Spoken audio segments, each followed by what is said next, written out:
Is it me, or are you cultivating my Peter? This is gonna be a blast. Anyway, today we're gonna be reacting to the amazing Cultivation Simulator review by Seth. I got a lot of suggestions to react to his videos, so here we go. I don't know anything about this. Hey people, Seth here. Are you easily entertained by seeing numbers get higher? Would you like to play the equivalent of that, except all the buttons have been replaced with Chinese symbols? Do you have a burning interest in Chinese martial arts, Taoism, or the pursuit of immortality? Then I invite you to see where my life has spiraled out of control for the past 2 months. Amazing Cultivation Simulator. Keep in mind, I only paid money for this after 50 hours. I've been playing this for 498 hours? Dude, he's so into this. Long that all my ads are in Chinese. Amazing Cultivation Simulator is a love letter to Chinese wushu novels, essentially Chinese sword fantasy. The word is like a sound because it's meant to sound like a sword swipe. In the novels, cultivation is the cultivation of one's internal chi through practice, martial arts, meditation, whatever. And chi is the vital breath or essence of our living world. According to the same people who stick needles in your back, the end goal of cultivation is, of course, immortality. And that is... Oh my god, I want to cultivate this. I would love to live forever. This is kind of like Vampire Simulator, except a lot harder. You don't get bit. What this whole game is about. Essentially, you're going to take a small group of Chinese rice farmers and turn them into demigods. To begin, I need to dispel any notion at all that this is Chinese RimWorld. I do this by comparing them directly. For example... Wait, I've never heard of RimWorld. What is RimWorld? A refrigerator. I'm going to build one. We need a refrigerator. I'm going to drop the frozen soul of a demon and reduce the temperature to absolute 0. The room is too cold. We need air conditioning. The room is too cold. Rebuild it out of wood and make the bed out of fire. Now, okay, so this kind of feels like Minecraft in a weird way. Also, this looks like RPG Maker. You know what I mean? The program where you can make an RPG game pretty easily without having to learn how to code or anything. Disciple won't die of frostbite. He'll die of heat stroke. My colonist is crippled, disabled, and completely geriatric. So the cheapest option is to put him down. My disciple is an old, disabled nugget. We have regrown each of his limbs. Also, he's now a 14-year-old boy. We're under attack by bandits. We should get inside to safety. A man just decapitated my best friend from over 10 kilometers away with a flying fedora. Once you get past the obvious comparisons, you'll never mistake this game for anything else. To begin, you'll need to go through the tutorial. It's very quick and gives you a bit of background to the story. Unfortunately, what kind of games are these called? I've never seen a game like this before, to be honest. It's like, it almost looks like that one game where you have to build like a conveyor belt and you make it optimized. Colony Sims? Oh, interesting. Voice acting is questionable. Luckily, this is a fantasy. Yeah, this reminds me of Factorio in a weird way. But also, it seems like you can interact with the characters and like zoom into them and watch them do their funny little tasks. So the sound of women is optional. In contrast, the music is lovely and the visuals are gorgeous. Completing the tutorial unlocks the actual game, which is clearly and unambiguously labeled Classic, which upon clicking will show a huge list of sliders and settings to scare away the casual guilo. Don't touch anything, just hit confirm. Next, you're gonna get trolled by the Chinese because the developers think it's really funny that there's an almost certain guarantee that you just rolled a Yao Guai as one of your starting characters. Let me explain, white boy. In this world, you can cultivate as either a human or a Yao Guai, which translates to... So you could be a human or a furry. Monster, but really we're referring to demons. Yao Guai, henceforth referred to as yogurts, are animals that have gained sentience and become humanoid. However, their existence... You literally used a furry video. Okay, so Chinese furries are evil demons? Wow, that's actually kind of crazy.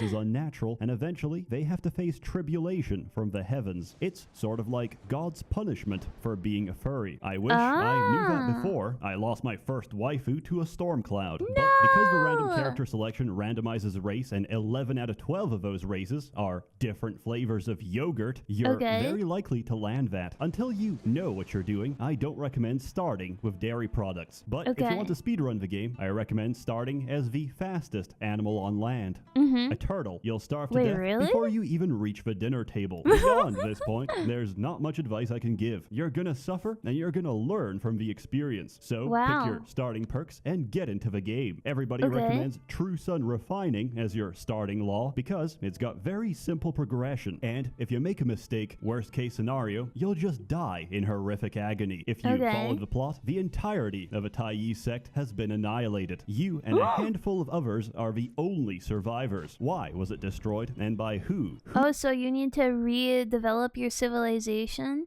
and find out the mystery that involves why your civilization fell in the first place. Will you be able to achieve it?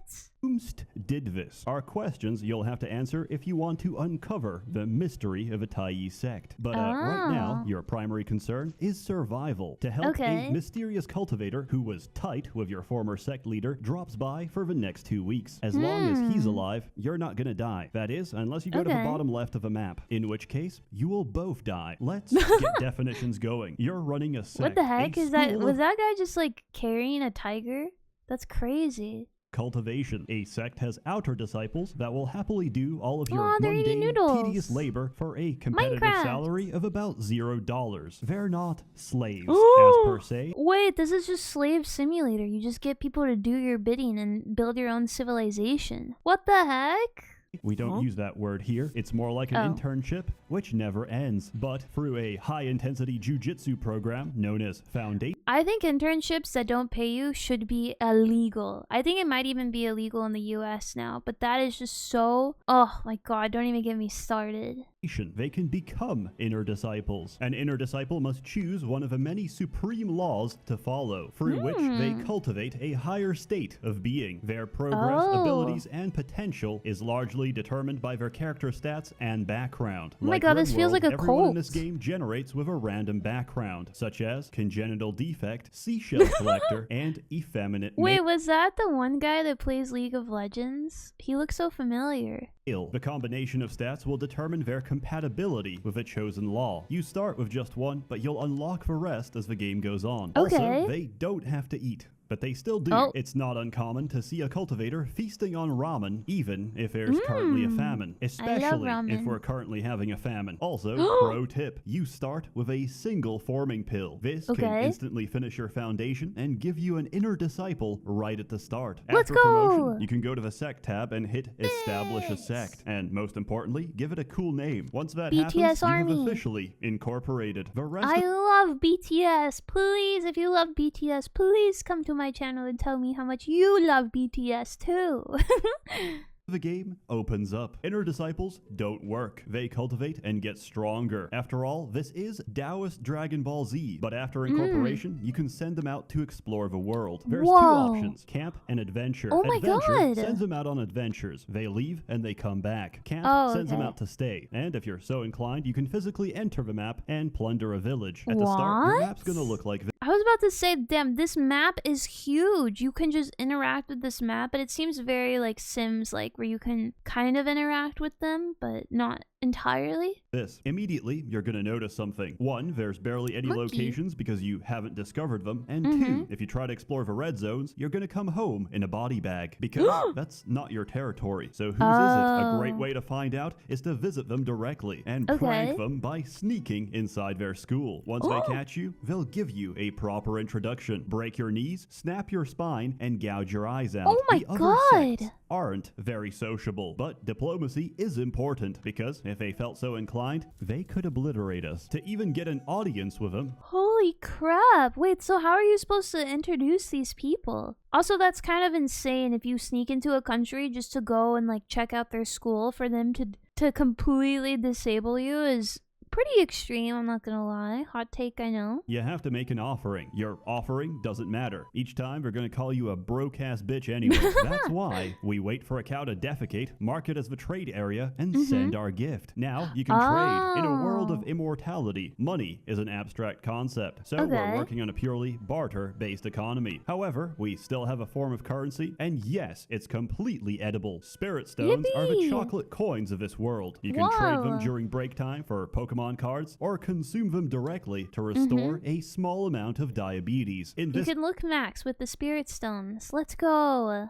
case, they restore a small amount of qi, so they function as both a store of wealth and a means of exchange. Okay, it doesn't make any sense to me because if they are immortal, and then the way that I guess they're not immortal because they can die. But if they don't need to eat, then why is it so valuable? Like, why is it a type of currency to exchange edible items? I guess, like, they technically, quote unquote, are eating by refilling their chi or getting more chi, is what they're trying to say. Sect offers something different for ridiculous amounts of money, and even if you have a stacks to pay for it, we're not selling. That would be like selling weapons to your enemy. And how do we know we can trust you? So you have to butter them up. This is mainly done by asking people across the world whether the leader of a sect prefers cats or dogs, and gifting him the appropriate kind of meat. Let's return to matters back at home. Feng Shui is a Chinese system of thought governing spatial arrangement and orientation in relation to the flow of qi. Have a look. Here's some simple Chinese alchemy that I expect you to memorize by about 200 hours of play. Why do I have to learn this? Because everything in this game is subject to Feng Shui. Everything has an element and they interact with one another. Water nourishes wood. Wood feeds fire. Fire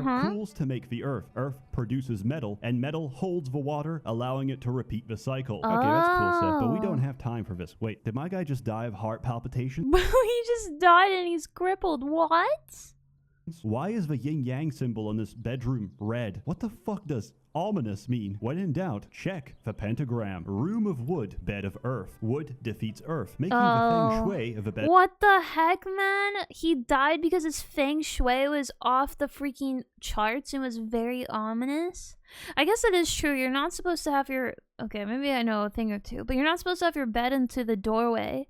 Because if you have an attacker that comes into the room, you want to be able to defend yourself. So ideally, you want to put your bed to the side. Bedroom ominous. And if you sleep in that bedroom, you'll die of a heart attack. Replace the earth bed with a fire bed, and as wood feeds fire, the feng shui will become auspicious, which means good. However, if you sleep in that bedroom, you'll die of heat stroke. That's because fire and water control the temperature. In a more relevant scenario, each of the supreme laws practiced by your cultivators has an element. Feng shui affects the speed and success of their practice. So if you're a metal cultivator, you would avoid fire, as fire melts metal. However, if you told him to meditate in an empty room and fed him laxatives, the speed of his cultivation would increase with the volume of shit he produces. What?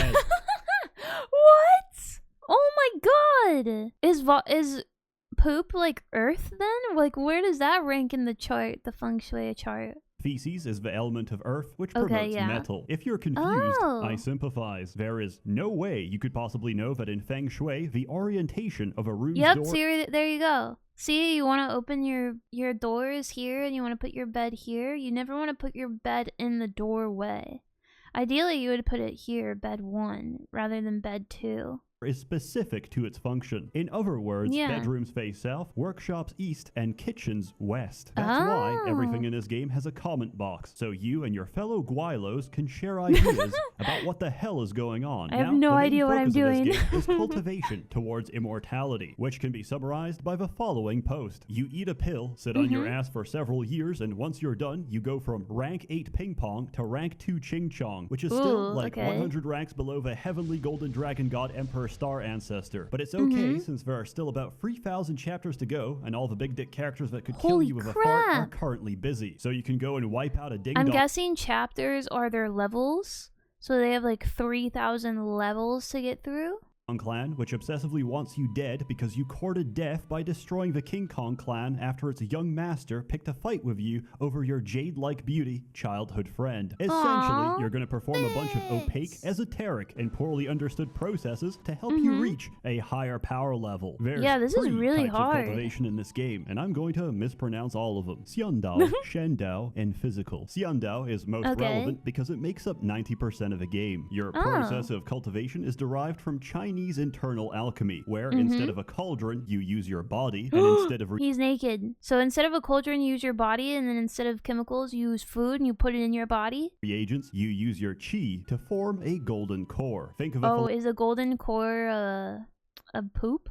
Philosopher's Stone, except backwards. That's what a golden core is. Instead of drinking the elixir of life, we are the elixir of life. Oh, that's SsethTzeentach cool. is unique since you can transcribe your knowledge to a manual. This means a single cultivator can study from every other law and become exponentially more powerful. This That is can so lead funny. to interesting situations where someone might learn skills they really weren't supposed to, such as a male cultivator learning lunar form from the sunflower refining law. But lunar is feminine. And by doing so, reversing his sex. Becoming female in this game Yep, there you go. results in the loss of your penis. You which lost can your be picked up phallus? and sold on the open No! market. You can even make money off this by regrowing your penis, which will, upon realizing that you're not meant to have one, detach immediately. Each time. What? No.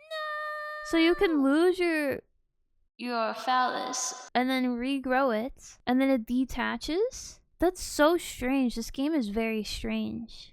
You harvest a crop of penis. You become the dick farmer. But I digress. To reach a higher power level, you have to perform a breakthrough. This is essentially a bottleneck Farmer, in your I barely training, know it. which you have to overcome or you can't progress. Golden Core, however, is different. It is the single most important breakthrough of your career. Every condition has to be perfect. The season, the weather, the time of day, the mental state of a cultivator, the Unstable. element of a root, the chi density, and the amount of chi flowing through the cultivator's meridians. Get Wow. all those right, and you just might get a better result than I did. I genuinely thought I did pretty good for my first time. Tier 9, I thought to Wow. myself, that's a Good pretty high job. number. Tier 9 is the lowest tier of Golden Core. It is trash.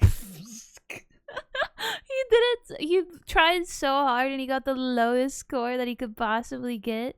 Well, I wonder what the highest score is. Literally, swallow a rebirth pill and reincarnate yourself, my man. You fucked up. Early on, your Holy Golden crap, is that a man or a girl? Because they're extremely buff. Cores are gonna suck, but with experience comes knowledge, and once you learn how, you'll be making some fat cores on a regular. Then there's Shendao cultivation. Instead of cultivating your chi, you take in the chi of others through worship. Belief is power, and the more people believe in you, the more powerful you become. Once you establish yourself as a divine being with a realm of heaven, you can be the petty god you've always wanted. Wow. As a rule, I only answer bad. Whoa! The game just got completely different. You turned into a god. Unlock god mode. This is like when you get creative mode on Minecraft. Prayers, drought, bandits, famine, refuse. Don't waste my time. You wish that You can tomorrow your refuse favorite brothel prayers? prostitute hasn't been taken? Granted. You want your boss to step in dog shit? Granted. You want the guy who stole from you to be struck by lightning? My pleasure. You want those annoying neighbors next door to die in horrific agony? Me too. You want someone to celebrate your birthday with you this year? Granted. At some point, I learned to stop worrying and love Shendao. Also, they get the most ridiculous titles. Just imagine that every prayer addressed to you has to be prefaced with, Dear Primordial, True Venerated, Great Pardon, Supreme Virtue, Venerated Holy Emperor. That leaves us with physical cultivation. Dear Kaimani Clownia, may I please have a clown girl to go and marry and make my wife? Granted. What is physical cultivation? It's an inner disciple that spent the last 50 days remolding his phallus. Due to the mental state bonus of having a gigantic penis, he is now physically immune to depression. In all Bro, what the I didn't know if you had a big phallus, you would be immune to depression. That's news to me. Also, I can't believe that this is such a big thing in this game. This is like a massive strategy in this game. Seriousness, you take a mortal and you turn him into a Super Saiyan. Every body part, limb, joint, bone, and Like organ Dragon of your Ball body Z. you can remold until you become Goku. And then you give Let's him go. intense PTSD so he can channel those repressed memories to increase his attack power from 1 Okay, he essentially just takes mushrooms and then he has an ego death and then he comes back out. This is like the pipeline that guys go through where they get really into calisthenics and then they take mushrooms and then they text their ex and then they realize they're a completely different person because they just turned 30. million to 7 million and one-shot the entire game. Also, Let's go! since every yogurt comes from a different animal, they all have unique anatomy that's different to humans, which means for every species of demon you turn to physical cultivation, there's tissue, bones, and organs not found anywhere else. In other words, fuck your opposable thumbs. I got vertebrae fused to my carapace. Sooner or later, your sect is going to be attacked by bandits, demons, or other cultivators. With the Not the panda. The pandas are sweet, though. Exception of physical cultivators, which remove organs with their bare hands, Xiandao and Shandao cultivators fight using artifacts. What is an artifact? Well, what is anything. A Kleenex tissue, a bowl of ramen, a bag of flour, a bucket of water, a pile of shit, severed male genitalia. As long as you enchant it, you can use it. Preferably, try to enchant an actual weapon. Although you can't deny it's very demoralizing to see your fellow bandit get decapitated by blue fabric summer shirt. Combat is basically your guys sit around and watch as their artifacts cut everyone to pieces. Wait, it's that's pretty so fun funny to watch, especially larger battles where the sky is nothing but swords. Of course, no cultivation is complete without embracing traditional Chinese medicine. That's right. Alchemy. Here's a good summary of what alchemy is like. Change the weather. Lose. This reminds me of like Full Metal Alchemist, where that one girl turns into a dog, or she gets fused with a dog or something. What the heck happened there? This is what I'm feeling. Years of your natural lifespan, which may sound bad, until you visit the local Chinese pharmacy and pop a pill which adds 500, another which adds 280, and wash it all down with some mineral water which adds another 99. Now the only thing you have to cure is perpetual baby face, which is a common symptom when you have a lifespan of 3,000. You want something done? Yeah, there's a pill for that. Obesity? No problem. Not obese enough? Oh my god, it's Ozempic! They have an Ozempic pill in this Chinese game. That's awesome. Gotcha. Would you like to prank a demon? Force feed him a rebirth pill and he'll reincarnate right back into a piece of pork on your dinner plate. The cycle of karma is a fickle mistress. Honestly, if alchemy made any more sense, I'd actually be upset. Now, if you'll excuse me, I'm going to put myself in a coma for 3 days. About 30 days in, you're going to get a pet. A divine pet. This is different to normal pets, which you adopt into your sect by shooting them with hunting bows, which are somehow blunt and tipped with anesthetic. This may sound very stupid, but on the other hand, Gundo Musashi had bullets that put you to sleep, and that was a masterpiece. Anyways, he starts off as a baby and grows larger with time. Oh my god, that's like a Clifford-sized dog. That pet is so huge. Also, I'm trying to understand. You put yourself in a coma, and then you get a pet because you put yourself in a coma. But also, if you want to get pets, you have to shoot them with arrows that are essentially like tranquilizers. Little shit, and you're gonna have to keep an eye on him before he destroys your sect. For example, my friend saw one of his cultivators doing a breakthrough, and he thought to himself, fuck, my man is literally shitting himself. This is one intense breakthrough. Turned out his dog was feeding laxatives to all of his inner disciples. It is your responsibility to teach them right from wrong. Peasants slacking on the job? Yes. Attack outer disciples. Give them some cardio. Drug inner disciples with euphoria pills? Why not? Give them some opium. And injured stranger wants fentanyl vaccine. Wow, that's interesting. So this pet is essentially like your child. I was wondering if they would bring like breeding into the game. Like, could you and the other people in your little sect, could they like produce children and build from there? our help? Yes. Attack unknown mortals. Kill them. Whether you raise them to be a functional member of society or a four-legged sociopath is entirely up to you. You can even rename him to something a little more Chinese. If you include the bamboo What is the one dog named from Fallout? Isn't it like lunch meat or something like that? DLC, which adds a pair of pandas. There's 5 pets in total. They're incredibly cute and generally amazing. At the beginning, your sect can only hold 12 members. This increases to 24, then 36 as your reputation increases. Reputation also increases the power level of invading enemies. Bro, Don't let this number get out of crazy. control or you'll experience firsthand what it's like to lose a 50-hour game in 5 seconds, which is a good time to inform you that in this game, you can draw Chinese talismans with your mouse. The accuracy of which determines the blessing. You can even draw on a blank sheet of paper, and it's still gonna work. I know this because Somebody drew a swastika, and apparently they can now use the oven 12% faster. What? So please draw a bunch of invisibility scrolls and wear them when you go on adventures. Okay. Your sect will thank you each time they haven't been murdered in your absence. It's not easy to make stacks in this game. I'm so confused who even develops a game like this. This game is so complex. I'm like actually just overwhelmed. And I'm trying to follow along with what he's saying, but holy crap. Like, I wonder how long this game was in development.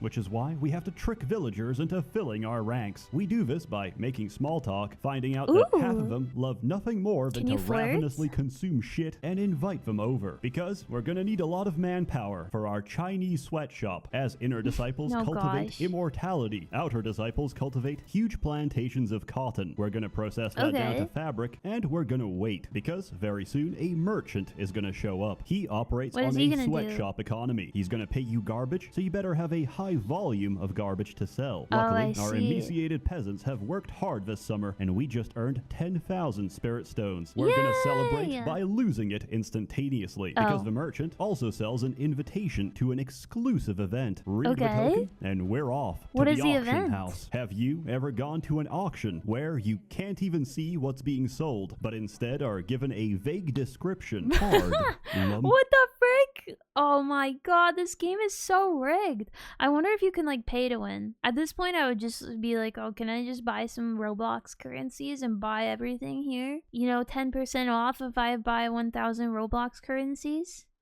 A man's hand shoots up. I'll take it for 10,000. Not to be outdone, I raise Holy his offer. crap. I'll take it for 12,000. Another joins in. 13. Another raises. 14. The rest fold because they're poor as fuck. Those who remain keep raising. Eventually, there's only 2 of us. One final raise. 56,000. I won the bid, but I don't have 56,000. But they don't know that. The auction ends. It's time to pay. I can't pay. I am under arrest, but I'm not, because I am a mannequin made of straw. I never went to the auction. I took a clone pill and sent my body double. And that is a good summary of the auction house experience. It's not about... So he literally scammed. Oh my god, that's so genius. I didn't know you could do that. What we bid on. It's about why we do it. We do it to flex on the poor. While keeping a low profile is important, you should expand when given the chance. You see, your sect is local, but we can export the culture, the lifestyle, and the religion to the rest of fantasy China. To do this, we establish agencies. Then we set a policy for each region and grow our influence. Depending on the policy, you get random events, which have to be solved using insanity. You get a bunch of buttons, which I assume is what a paranoid schizophrenic's dialogue options look like, and you press whichever one you think is appropriate to the situation. Options social battle, cha, intelligence, food, spirit, wood, stones, disciple. Select one of the following. Dude, it gives you no description on what you should select and why. Include talk, bribe, kill, seduce, or throw a rock at someone and stone them to death. Foreigner scamming the locals, murder him. Another sect is preaching about their faith, pay them 100 spirit stones to fuck off. Is it currently Ramadan in the Great Desert? Start handing out food. Believe me, the longer you do it, the more sense it makes, or the more warped and psychopathic your reasoning becomes. For example, you're building a wonder and some people drop by to ask what you're doing. Wrong answer, debate Feng Shui. Correct answer, beat them with a club. If you solve stuff correctly, you get a bunch more followers. Followers can dig up natural resources, generate belief. This is like a major choose your own adventure. You really get to like get into like the politics of each land. I'm actually so into this. I kind of want to play this now. I don't know, it's convincing me. Verse into experience, completely skipping the grind of cultivation, and be sacrificed for the greater good. You see, we're gonna need a lot of anguish soul gems, which are formed from a painful death in ominous Feng Shui. Luckily, with agencies, there's no shortage of fresh and willing mortals. With reputation, you can build a sect gate. This is the front door, where hopeful mortals arrive to prostrate themselves, begging to be recruited. But instead, we're going to build a hell gate, which is the same gate, but in a room with ominous Feng Shui at a comfortable cool temperature of absolute 0. We're gonna recruit mortals from every city. They will arrive, pray to Hellgate, and freeze to death in horrific agony. And the negative moral consequence of such an action 0, because they have died through no fault of our own. This is a good time to introduce... Oh my god, so you can kill people, but it's not your fault. Well, it is your fault, so they got around the rules? Alignment. Your sect can be good or evil, but preferably we want a balance, so we have good relations with both the virtuous and the demonic. This game exemplifies the Chinese practice of moral relativity. What are they doing there? What are they, protesters? If I horrifically mutilate someone's dying body to extract the location of their friends and family, that's slightly evil. But as long as you give them a proper burial, that's a net neutral action. And we have done nothing wrong. Or let's say a curious stranger comes by to ask what you're doing, and then stands there waiting for an answer until he collapses from extreme thirst, at which point I feed him a laxative and watch him shit himself to death. Is it wrong to watch a dying man's ass fertilize my fields? No, not at all. Oh my god, he uses the poop for fertilizer. A bandit's dead, broken body into a flesh puppet to serve us economically until it rots away, that's considered evil. A bigger question, I guess, is if I get decapitated by a dragon while adventuring, fly back home without a head, and use Yang God possession to transfer my consciousness into the body of another man's wife, would that make me a homosexual? Some questions. Wait, why not into the man? Why not into the man's wife? Have no clear answer. Have you ever frozen to death during winter because the wall of your house stood up and walked away? Unfortunately, in this game, that's a frequent occurrence. Without warning, anything on the map can gain sentience. Sentient objects can also randomly enter the map, as I've seen entire pagodas march in and flatten my base. I'm so confused. Okay, so now there's like this game is insane. Just when I thought we were reaching the end of all the things you can add into this game, they're like, okay, but what if like inanimate objects could be smart? What's the point of them? To grief you. But more seriously, you can turn them into a 14-year-old boy. What is the application of this? Well, you can take a shit, give it sentience, and turn it into a human, who you're going to call Big Chungus, because the guys on Discord data mined the Chinese code and found out that specific set of Latin characters ensures that the sentient spirit will generate with the highest stats possible. Then you're gonna make a literal piece of shit become a demi- Oh my god, his hair has a little like Jimmy Neutron poop thing going on. God and ascend to heaven, and that's what cultivation is all about. By the way, everyone who ever goes to heaven, whether by death or ascension, gets a little epilogue section, so you can follow the shenanigans of former disciples. Here's a sample of the literary gems you might encounter. Ming Wu reincarnated as an ant, but got drowned to death by a mean child who peed on the ant nest. Then he reincarnated into a parrot, but because he learned a lot of profanities and was swearing all day, someone plucked out his feathers and he froze to death. And in his next life as a human, he met a strange acting boy, and believing him to be an immortal in disguise that could teach him cultivation, he took him in as his own. However, as it turned out, the child was actually mentally retarded. Later on, you'll find out combat gets a little more complicated with the introduction of... Dude, there's a combat system?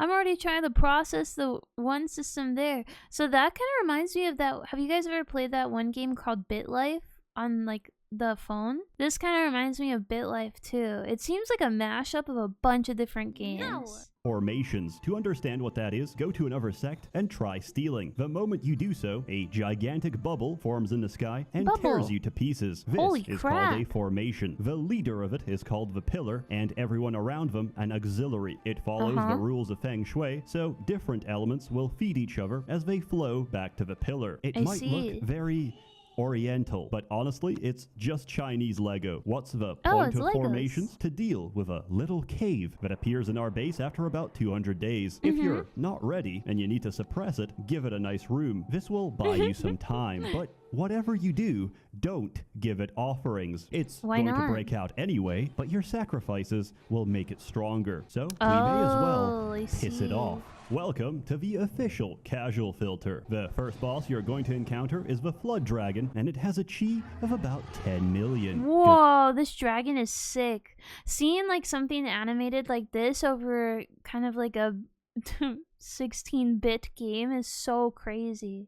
You must, like, once you get to this point, you must be like losing your mind. luck. Honestly, if you get to this stage, congrats. Now, swallow your pride, go read a bunch of guides, and install some mods. It'll improve your life greatly. I'll attach the ones I use below. There's nothing essential, but when you have to micromanage the mental state of about 18 different cultivators, it does get tiresome. Listen, I've been writing the script for close to a month. There's no way to include everything, and I want my life back. So here's a stream of consciousness before I give an arbitrary score, and go live in the woods. Each sect has a wonder. Yours is no exception. Go to the ruins of a Tai sect and bring it back. The mini-universe is a game changer. It's an infinite pocket plane that sucks in material and spits it out. But could there be a deeper, more that's like, what is it called? Alchemy, where you like give certain materials and then it'll spit out other materials? Mysterious function? No, it's just storage. No longer will your peasants have to walk for nourishment because the best soups of a Wuhan wet market are gonna fly right into their hands. After killing your first blood dragon, which will always, without fail, crash its body into one of my expensive cultivation rooms, the game removes all safety checks. You can now summon the Phoenix, which creates 10 days of extreme drought, during which time your base is gonna burn to the ground because you forgot to move a single Phoenix feather, which landed in a bedroom and turned the temperature to about twice the melting point of steel. After 10 days of drought, it doesn't stop. It's permanent. The only way to end it is with a rainstorm miracle, which will make your Phoenix very upset. It's stronger than the Flood Dragon, by the way. Also, you can't kill so is this is not a boss battle, though. This is something that... Oh, maybe it is a boss battle? But yeah, you can't kill a Phoenix, because once you kill a Phoenix, it just turns into a smaller bird again. Phoenix. Each time you do, it's just gonna reincarnate. Maybe. I should have mentioned that earlier. Again, good luck. Then there's the Torch Dragon, which is larger than the entire screen and comes in a yin-yang variant respective to the time of day. Each variant is invincible to elements of the same polarity, and even worse, they make him stronger. Also, he's gonna lay a bunch of eggs. You should probably just ignore them. And if you survive all that, there's really one challenge left. Genociding every other sect and beating them into submission. Once that's done, you can truly... Yippee! We love colonization. Say, I finished the game. Now you can go back and play on the real difficulty. I do, however, have some major complaints. That was easy difficulty? You're joking. That was a tutorial? I think that's probably the world's hardest game, if I had to imagine. Remember the story, the plot? Weren't we supposed to investigate the mystery of a Tai sect and why it was destroyed? Yes, but the process of doing so is so terrible that I'm just gonna save you the pain and tell you instead. You see, every character that's not your own can be interacted with, and we uncover the plot through the talking minigame. Primarily, this is done by adventuring to another sect. You talk to people, you get favor. After a while, you don't get favor. You only get favor from juicy gossip. So you have to talk to another character, learn something about them, go back to the first character, and tell them a secret about the second. But to get the secret from the second, I'll have to talk to 20 other people to have enough gossip and rumors to trade for more gossip and rumors. Oh my God. An infinite web of high school bullshit. Yeah, it's the this experience of being a teenage funny. girl. Because you can't get the information you need directly. You have to go through the PMS chain of command to learn absolutely anything. Now, here's the big problem. You might see a little question mark on someone next to the mystery tab. These are the people you need to investigate to solve a mystery. Again, you have to ask an entire sorority if they think that person knows something. If you ask them face to face without circumstantial evidence, they'll act dumb and say nothing. And even if you know that they know, they still have to open up to give you that information, which is dependent on their personality. If they're naive, that's the best case scenario because you don't have to do anything. If they're greedy, you have to bribe them. If they're weak, you have to kill them. If they're tough, you have to gaslight their personal weakness. Oh my God! This is literally like Manipulate People Simulator.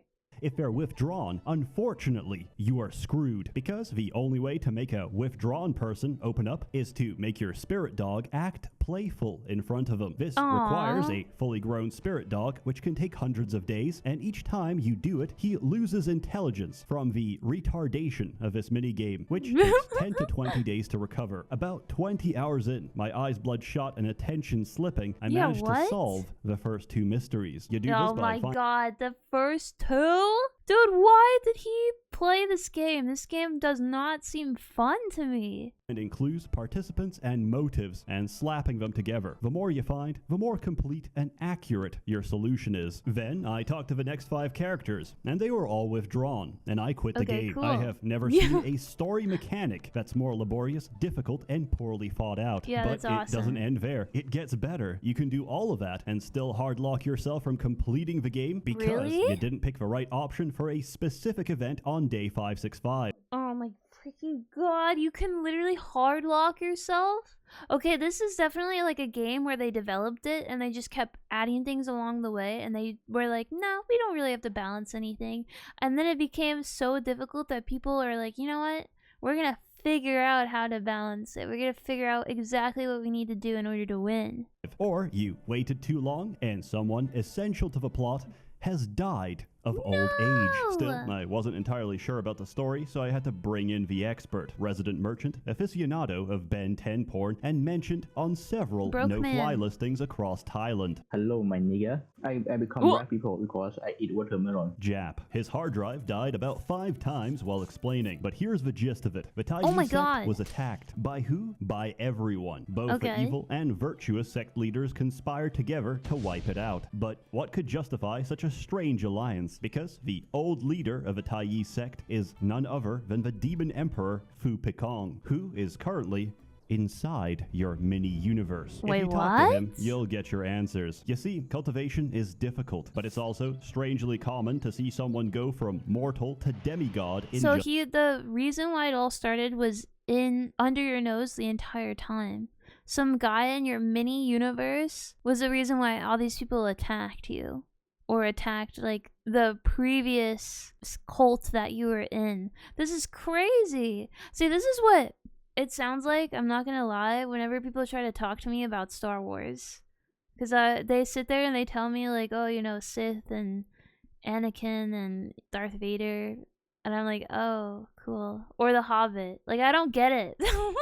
Just a few weeks. That's because this world isn't real. Overwhelmed by demons, the elders left the great vastness of the universe to this pocket universe, where cultivation is quick, but the creed of heaven is weakening. And once it fails, this universe will end. They took a shortcut to artificial power, and now they're trying their best to hold on. In the final act, a cutscene plays, and Phu Pekong undoes the universe, throwing us back into the great vastness. Oh my Everyone god! is mortal again. Wait, this cutscene is insane!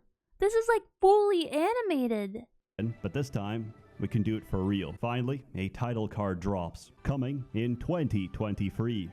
Bugsnax 2. And that's the story of amazing Cultivation Simulator. So you never have to go through that horrific experience. In conclusion, I give Amazing Cultivation Simulator 10 out of 10 euphoria pills. Dang, I hate it. It's like the Opium Wars, except in this case, the Chinese are winning. Oh my god, his hours increased. He had 634 hours. If you're interested, you can get a copy on Steam. Also, it's coming to GOG on the 23rd of July. This is made possible thanks to Polish greed and my growing alliance with a CCP, because I like to bet on the winning team. And right now, that's Team China. A warm thanks to the many members of a Merchants Guild generously funding and bankrolling these videos. Wow. You're all truly wonderful. You're Have welcome. a good one. That's incredible. Oh my god, are all these his Patreons? What a beautiful game that I totally understood everything he said. Wait, who are... Oh, these must be all of his subscribers. There's no shot these are all his patrons. I wonder if you could, like, see your name. We're still on the A's. Okay, now we're on the B's. Oh, but he's also counting up from Z. They're my patrons? These are 100% subs. Woohoo!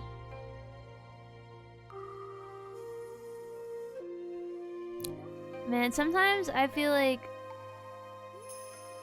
especially China, they just come up with the most ridiculous games because they had like a console ban, right? In like the 90s or something, so they're super behind on like console games. So they were like, okay, let's just like get really good at making gacha games. Which is kind of based. And then now that the ban is lifted, they're making like some of the best games in the world. Also, I love that this guy is just sitting on his sunroof. Wahoo! Wow. Bum, bum, bum. I don't know what the significance of this is. Do you guys know? Like who this guy is? Is he like the leader? Bum, bum, bum.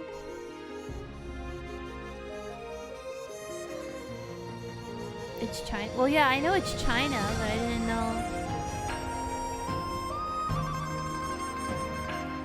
That's Winnie the Pooh?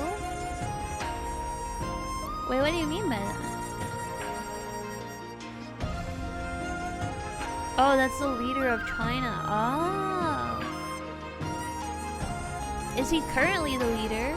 Like, still to this day? Wow. This video is crazy. They look like they just got all of the cool looking pieces of military equipment and put them out on the street. Oh, yeah. Yeah, when I play Marvel Rivals, they block the term Winnie the Pooh in the chat room. I was wondering why they did that.